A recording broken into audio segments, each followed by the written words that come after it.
time is running out for our nation. I beg of you, you need to stand against the evil that's plaguing our nation. If you don't like abortion, don't have one. The only thing that can be said to be objective truth is that there is no objective truth. Like, you kill a baby fetus, the same thing as killing any old inanimate object. I would argue that we certainly are not all created equal. Mark is training a new generation of leaders. To take on the culture of death and win. You young people, it's your movement now. It's not your parents anymore. The blood that is shed cries out to God from the ground for justice. And now, here's Mark. So we're going to be talking about social justice, critical theory, and Christianity today on the Mark Harrington Show with your radio activist, Mark Harrington.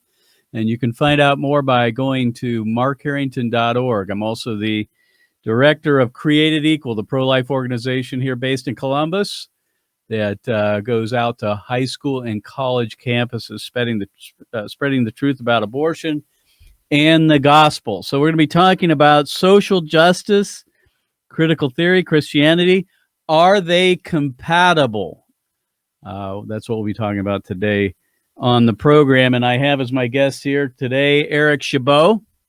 And Eric is the founder and director of Ratio Christi at the Ohio State University. Is also the director of Ratio Christi at Columbus State Community College here in the Columbus area. And I wanted to bring Eric on because Eric is a veteran of campus outreach, evangelism, apologetics on college campuses all across America. So Eric, thanks for being on the show. Thanks for having me, Mark. Good to be here. So let's dive right in. We got short time together, so I want to jump in here. The reason why I wanted to bring you on is because you presented to our interns. You look right there. You presented to our interns a while back a little bit about critical theory. And a lot of our listeners, our viewers, won't even know what that is. So let's just start out there. In fact, I didn't know 6 months ago, frankly. I mean, I hadn't been really paying all that much attention. I hear all of this stuff. It was never really brought to my attention under this banner of critical theory. If you would kind of describe what we're talking about here. Well, to be honest, I'm just like you. I didn't know that much about it till the last 4 or 5 months either, when the riots broke out and all the issues in our country. So critical theory is something that's been taught on campuses for a long time. The word critical is just where you're criticizing something or using your critical mind to evaluate something. So it's a way to try to bring change in our society. And so really what it does is it analyzes oppressed groups.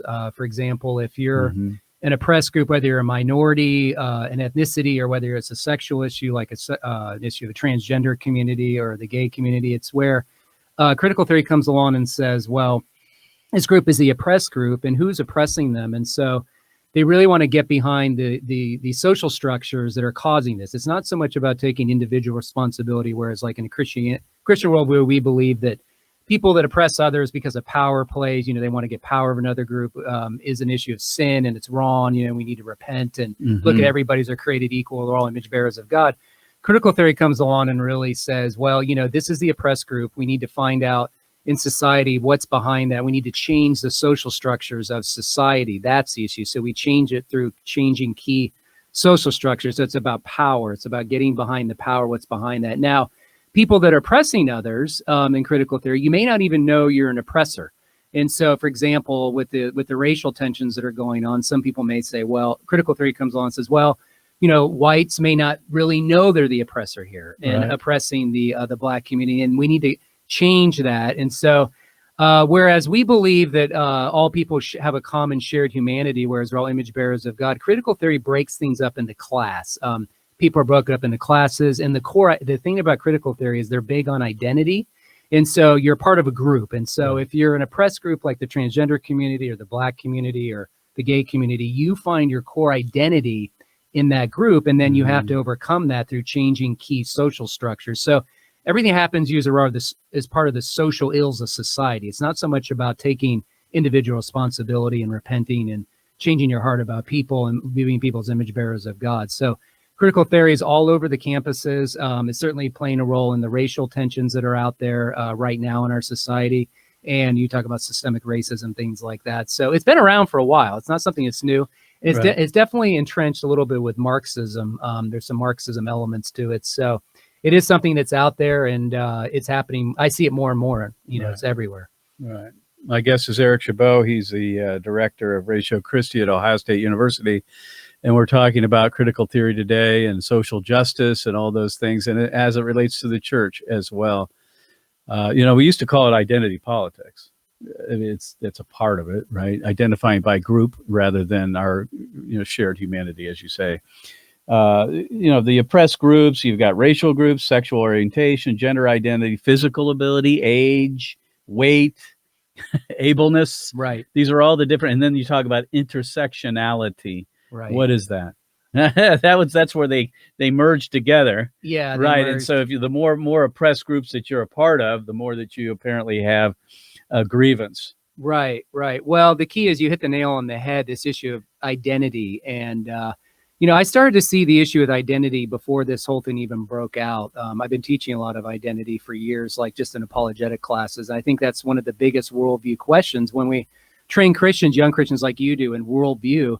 We want to stress that one of the big worldview questions is always identity, you know, where we come from, where we're headed, you know, but identity is a huge worldview question. We want to stress that, of course, our key identity is that we're image bearers of God and we all have that shared humanity. But in critical theory, it just becomes, it overtakes the group where their identity becomes so entrenched in their group that it almost is so unhealthy, as we see. I mean, you know, it's not that ethnicity doesn't matter in the Bible. For example, like God, I believe we all share, you know, we're all one human race. I don't think there's races in the Bible, and I believe we have different ethnicities, but it's obvious that a lot of people find their core identity in their ethnicity, and that becomes the only thing that matters. And so whatever we place our identity with, where it becomes the most paramount issue, that can be kind of dangerous. It's not that our identities don't matter in those things, but our core identity, of course, we believe is that we're image bearers of God identified in Christ. Right. And that's what we're trying to get people to see, that they can share that with us, but it's very challenging these days. Yeah, especially now with the rise of Black Lives Matter.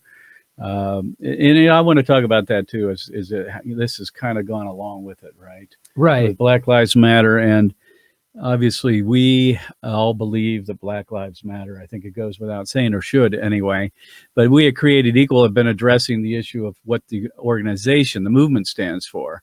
It's anti-Christian, and therefore we can't support it. We can support the goal, the belief that all lives matter, but not the organization itself. How do you, you know, it's making headway, though. If you look at it on, you know, social media and other things, people are buying into it, buying into the movement, if you will. Evangelicals, evangelical leaders, churches, and so forth are being swept up in this Black Lives Matter movement itself.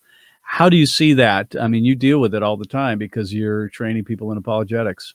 Yeah, well, it's just probably, as you've seen, when this whole thing broke out. I mean, of course, it's been around longer than the past 6 months, but as we say, obviously we believe Black Lives Matter, but when I started to look at the organization myself, what they represent and their belief system, which is on their website, I said to myself, well, obviously I can't agree that this is compatible with a Christian worldview and some of their goals and what they believe, their view of the family, their view of sexuality, some other issues. And so the problem we're having is that a lot of Christians are jumping on it, but they don't really seem to know much about the organization. Then if you criticize the organization, sometimes you're viewed as racist. And so that gets really tricky, you know, when all you're trying to do is just be critical and have a critical mind and really ask people to say, is this really why do you compatible? think people jump on I think quickly? Because they all do. I think we're living in a bandwagon culture that we tend to, now the people that aren't, I would say a lot of people need a cause and they need a purpose. And so I think that this has given them something to do. Like it's it's a purpose in life. Now, for us as Christians, I'm really surprised that we would be so quick to jump on it, because it shows how we just don't slow down. As I tell people, slow down and get the information, then make a judgment versus just jumping on a bandwagon. I would think that we'd be better at that, not being so quick to jump on a bandwagon. But as you see, a lot of Christians aren't any different than the culture around us. And so that's the problem, is we need to train people how to slow down and just evaluate and make good judgments. But it's very hard because a lot of it's very emotional. And so that's the biggest issue we're doing too, is a lot of emotions these days. It's not that emotions are all bad, but people are just jumping on something that they feel emotionally attracted to. So it's very, very challenging. But we have a job to equip and train people. And, if they want to listen, they want to listen. I hope they will. You do that, equipping and training people. Right. Well, things have changed, I think, on college campuses over the last year or so. We don't know what to expect this fall, actually. And we're not even certain that most of the schools are even going to be open for that matter. So we at Created Equal, I'm sure you're looking at that and wondering what kind of environment we're going to be encountering on college campuses. I can tell you this, over the summer, ever since COVID and now with Black Lives Matter, we are now getting routinely threatened. The temperature has just been raised a whole bunch. You can hardly bring this up without people getting upset. And we're really going to be trying to figure out a way to present our message without inflaming. We use the victim photo, so it's already difficult as it is. We're really concerned about what it's going to look like on college campuses. What about you? You're at Ohio State regularly with Ratio Christi. Right. Well, Ohio State is coming back for the fall. Columbus State is not opening, as we know, but I don't know what it's going to be like. But the areas that I'm going to focus on, I think when we get out there, is what I did this summer a little bit.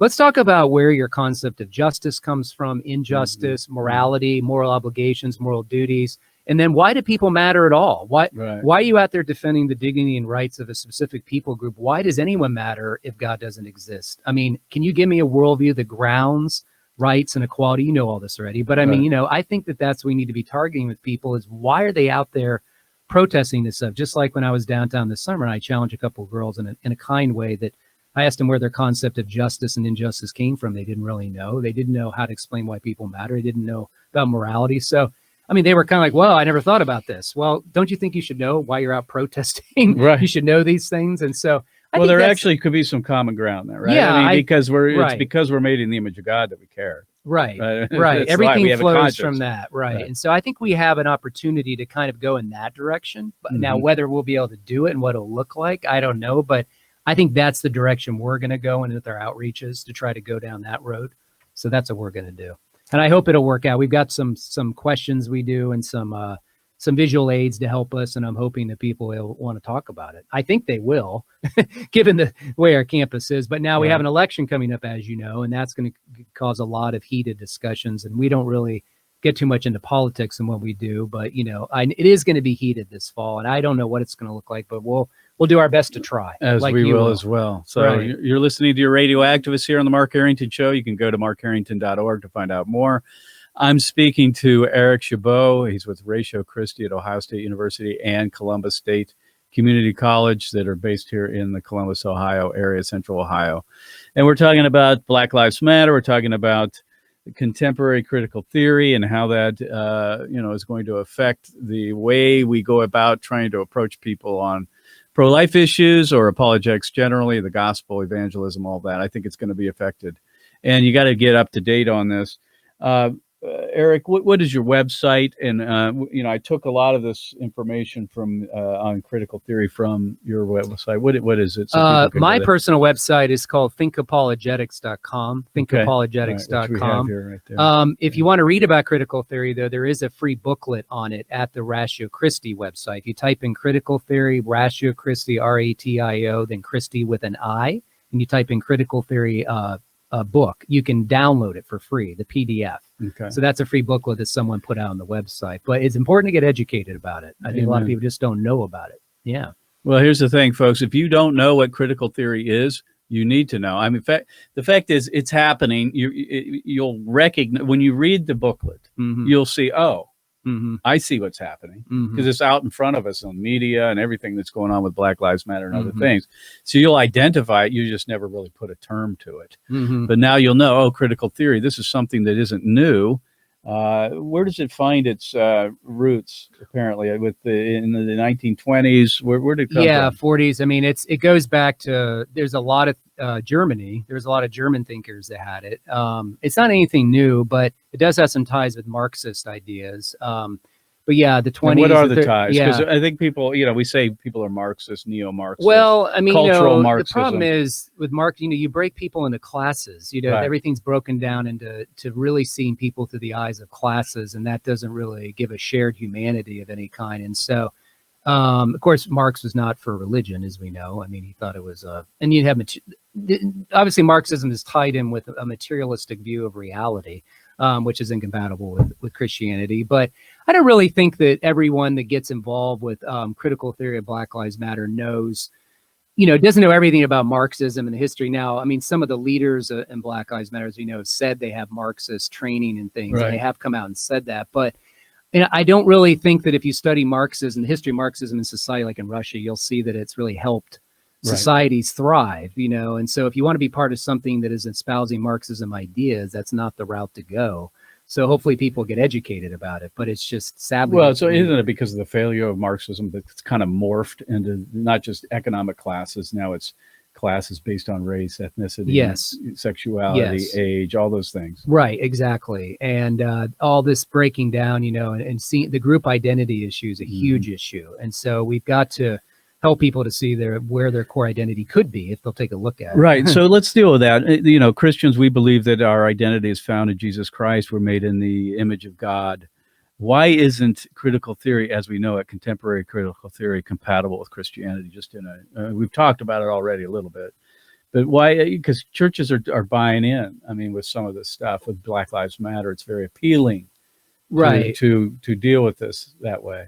Well, I think that some of the problems are that you don't really seem to have an end goal with it. It's not really providing any solutions. All it's criticizing, pointing out the problems that are there. Hey, we've got a systemic racism problem. Now, if someone makes that comment, I always say to people, if you're going to say something, if you want to, you can assert whatever you want, but now I need evidence and data to back up the assertion. And so if there's systemic racism within the police department or society or the business world, give me the evidence I want to see. I'm not saying it's not there. I'm just saying I need to see the evidence and data. But in critical theory, a lot of times they put a lot of weight on personal experience. Right. And so lived experience. If you've experienced racism in your life and it's just there, and the problem is that's a trump card, really, isn't it? Right. And so you and I can be blind as a bat and we just don't see it. And so they're trying to show us, no, you're part of the problem. You just don't know it. Well, okay, if I am, show me how and show me the evidence that I am. And so critical theory definitely doesn't really seem to provide any real solutions, whereas we have a solution that humans have fundamentally a problem, that we're all separated from God. We need to view people as image bearers of God. We need to be reconciled to God. And so there's no forgiveness or reconciliation in critical theory. Right. That's one of the main problems we have, why it's not compatible with Christianity. Right. And so we have a solution if we can get people there. But, it's just hard to at this point, I don't see any solutions, really. I mean, if you want to have legislation passed, that's great. But I mean, is legislation really going to fix the problem completely? No, because it's an issue of the heart, is it not? Yeah, laws are okay. They're deterrents, but they don't totally fix the problem, as we know. And so, well, it's interesting because I've had debates, as you have, about Black Lives Matter and racism and so forth. And I basically, I don't believe I have a racist bone in my body. And if I do, and if I've been racist or towards someone, I'll go to them directly. I'll repent. I'll ask for forgiveness. And there's reconciliation. Right. But see, I don't have to, apparently, according to critical theory, I don't have to be a racist to be part of that oppressor group, which I am a white male. Right. I mean, kind of how that's what works. So I'm living in a kind of in denial, if you will. The book that's been, making its way around, which we don't want to spend a whole lot of time on, White Fragility, from Robin DiAngelo, about how we that we're living in denial about all this, and we're uncomfortable bringing it up, even though. Can you speak to that? Because I think it's kind of this group guilt thing, white privilege, white guilt. Right. Well, I mean, like I said, I think that critical theory puts a lot of emphasis not on individual repentance and sin like where we do it, whereas we have to take responsibility. They put it on society. It's a societal ill that's there. And so it's social forces that are at work, and you're part of those social forces and you don't see it.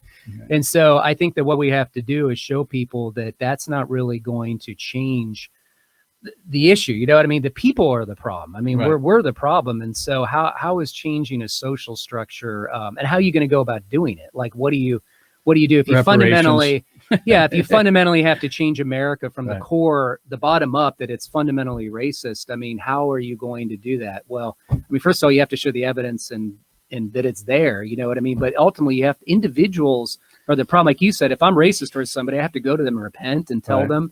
And then you have to define what racism is too. Is it, do you think one group's superior to the other, a certain people group, or do you think certain people group deserve privileges, more privileges than the other group? And you have to define what it is. Now, my view is, if you're going to say somebody's racist, then I definitely think you need to provide evidence. Like if someone comes to me and says, Mark's racist, I'm like, well, you got to give me evidence, hardcore evidence that assertion is true. Like, I'm not just going to accept your opinion. Like, what is it that can you give me, So those are the issues we're dealing with. But yeah, changing society, it's going to be awfully tough because society is made up of individuals, right? And so you have to look at the individuals and our attitudes and actions that need transformation through the gospel.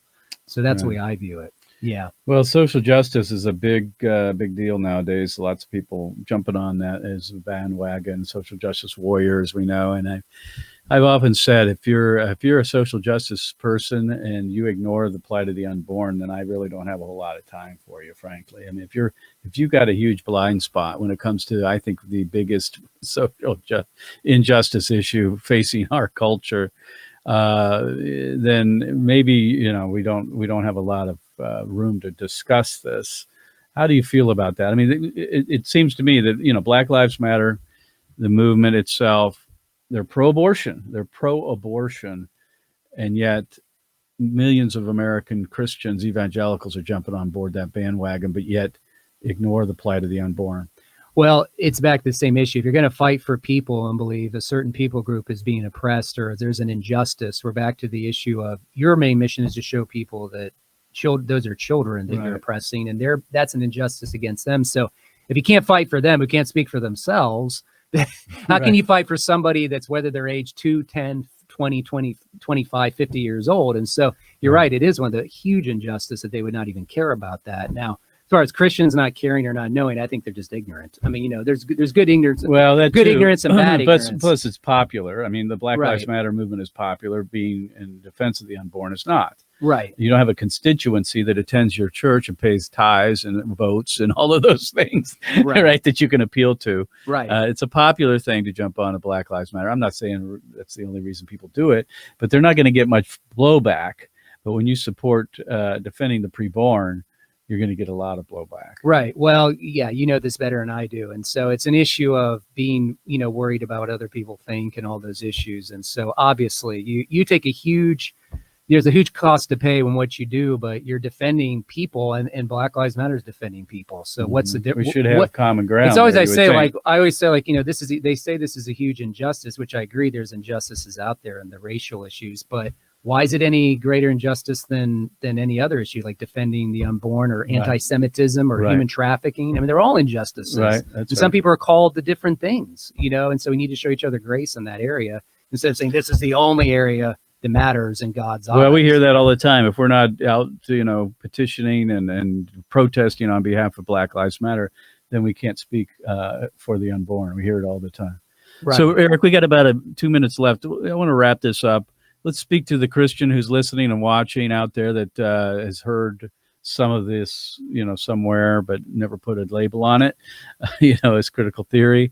And I just want you to address that, if you would, and exhort them to, do their due diligence to investigate, read, discern, right, and know what's going on in culture, so we can, face these issues, especially as we head out to college campuses. So if you would take a minute and just wrap it up. Right. Well, I just want to say, if you're going to invest your time, energy, thoughts, emotions into something like this, you need to be informed. And it's very important as a Christian. You're called to love the Lord with all your heart, soul, and mind, to be a disciple of Jesus. And that means you're called to be a critical thinker. And so you want to make sure you have all the information and do your homework before you take positions on things. A lot of times we're just jumping on bandwagons without all the information because it's trendy. So I encourage you to go to that website, like I said, on Ratio Christi, R-A-T-I-O, Christi with an I. Read that little booklet called Critical Theory. It's a PDF, but just make sure you say that again. Ratio Christi, R-A-T-I-O. And then Christi, C-H-R-I-S-T-I, and then type in Critical Theory PDF, and you can read that. So make sure you just educate yourself before you jump out and start taking positions on things, because you're honoring God when you do that. Really helps. So that's what I would say. I appreciate it. My guest has been Eric Chabot. He's the director of the Ohio State University Ratio Christi organization, out doing apologetics and evangelism on college campuses in this area. And also it's been helpful in our organization in training our interns each summer on apologetics, especially this summer we talked about critical theory. And so we are now really on it. We are on it here because we're going to be facing this as we go out this fall on college campuses, and so will you as well, Eric, and we'll be praying for you as you go out. So I'll thanks be praying for you too. I appreciate it. Thanks for joining us. We'll see you next time. God bless you. God bless America. And remember, America, to bless God.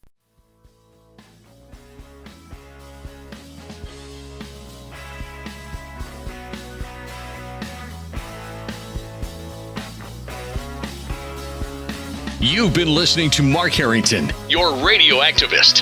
For more information on how to become a witness against the evil plaguing America, call Created Equal at 614-269-7808. That's 614-269-7808. Or go online to createdequal.net. Createdequal.net. Be sure to tune to the Mark Harrington Show next time for your marching orders in the culture war.